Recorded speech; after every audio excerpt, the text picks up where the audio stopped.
Joannes Leo Africanus was a Berber Andalusi diplomat and author who is best known for his book Descrizione dell'Africa, describing the geography of North Africa. The book was unanimously considered the most authoritative source for the geography and politics of North and Sudanic Africa in Europe, until the modern exploration of Africa.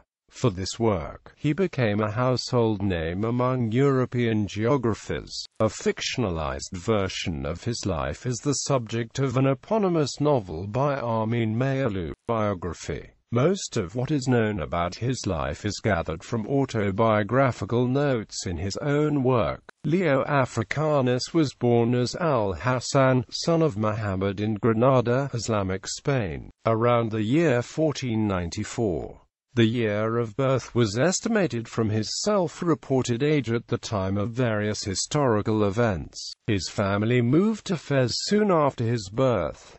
In Fez he studied at the University of Al-Qarawiyyin. As a young man he accompanied an uncle on a diplomatic mission, reaching as far as the city of Timbuktu, then part of the Songhai Empire. In 1517, when returning from a diplomatic mission to Constantinople on behalf of the Sultan of Fez Muhammad II, he found himself in the port of Rosetta during the Ottoman conquest of Egypt. He continued with his journey through Cairo and Aswan and across the Red Sea to Arabia, where he probably performed a pilgrimage to Mecca. On his way back to Tunis in 1518 he was captured by Spanish corsairs either near the island of Jerba or more probably near Crete. He was taken to Rome and initially imprisoned in Rhodes, the headquarters of the Knights Hospitaller. During this period, the usual fate of unransomed Muslim captives was slavery in Christian Galles.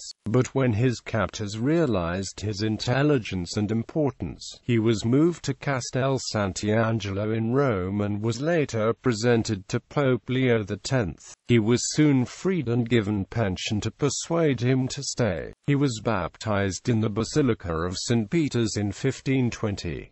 He took the Latin name Joannes Leo de Medicis. In Arabic he preferred to translate this name as Yuhanna al-Asad al-Gharnati. It is likely that Leo Africanus was welcomed to the papal court as the Pope feared that Turkish forces might invade Sicily and southern Italy, and a willing collaborator could provide useful information on North Africa. Leo Africanus left Rome and spent the next 3 or 4 years traveling in Italy. The death of his patron Leo X in 1521, and suspicions from the new Pope Adrian VI against a more in court, was likely the reason for his leaving Rome. While staying in Bologna he wrote an Arabic, Hebrew, Latin medical vocabulary, of which only the Arabic part has survived, and a grammar of Arabic of which only an 8-page fragment has survived. He returned to Rome in 1526 under the protection of the new Pope Clement VII, a cousin of Leo X who replaced Adrian. According to Leo, he completed his manuscript on African geography in the same year. The work was published in Italian with the title della Descrizione dell'Africa del cos notabili che cui sono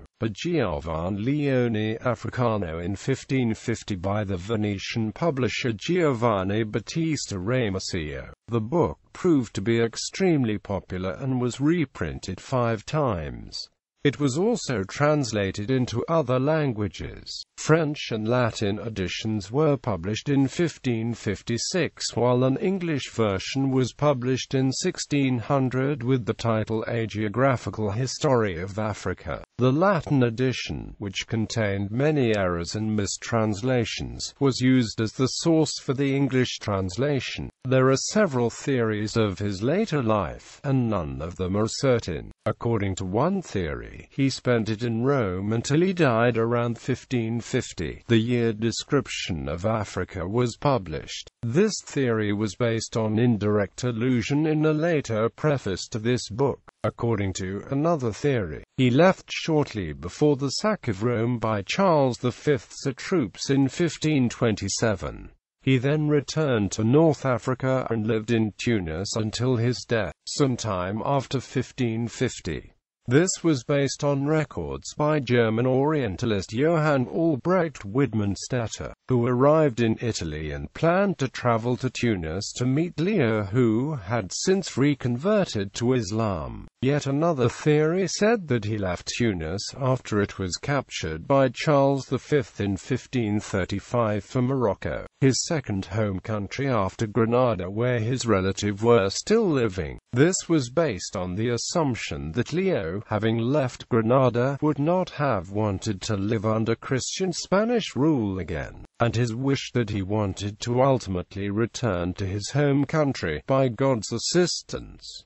Historicity of Sub-Saharan Africa trip. It is unlikely that Leo Africanus visited all the places that he describes, and he must therefore have relied on information obtained from other travelers. In particular, it is doubtful whether he ever visited Hausaland and Bornu, and it is even possible that he never crossed the Sahara but relied on information from other travelers that he met in Morocco. The historian Pekka Masonen has argued that the belief of his further travels was based on misreadings by modern scholars who interpreted his book as an itinerary. At the time he visited the city of Timbuktu, it was a thriving Islamic city famous for its learning. Timbuktu was to become a byword in Europe as the most inaccessible of cities, but at the time Leo visited, it was the center of a busy trade carried on by traders in African products, gold, printed cottons and slaves, and in Islamic books. Name. In an autograph in one of his surviving manuscript, a fragment of an Arabic, Hebrew, Latin medical vocabulary he wrote for the Jewish physician Jacob Mantino. He signed his name in Arabic as Yohanna al-Asad al-Garnati, a translation of his Christian name, John Leo, or Joannes Leo, or Giovanni Leone. He was also given the family name Medici after his patron, Pope Leo X's family. The same manuscript also contained his original name Al-Hasan ibn Muhammad al-Wazn al-Farsi. Al-Hasan ibn Muhammad was a patronymic name meaning Al-Hasan, son of Muhammad, and Al-Farsi is the Arabic demonym for someone from Fez, Morocco. Works. Description of Africa, published in 1550 by Giovanni Battista Ramusio, is Leo's most famous work. Other than this, he wrote an Arabic, Hebrew, Latin medical vocabulary for the Jewish physician Jacob Mantino. He also wrote an Arabic translation of the Epistles of the Saint Paul, which is dated in January 1521, and the manuscript currently belongs to the Biblioteca Estense in Modena. Another surviving work is a biographical encyclopedia of 25 major Islamic scholars and 5 major Jewish scholars. It was completed in Rome before he left the city in 1527 and published for the first time in Latin by Johann Heinrich Hottinger in 1664. Unlike Description of Africa, this biographical work was hardly noticed in Europe. It also contains various erroneous information, likely due to his lack of access to relevant sources when he was in Italy, forcing him to rely solely on memory. In Description of Africa, he also referred to plans to write other books. He planned to write 2 other descriptions of places, one for places in the Middle East and another for places in Europe. He also planned to write an exposition of the Islamic faith and a history of North Africa. However, none of these books survived, nor has there been any proof that he actually completed them. This might have been due to his possible return to North Africa.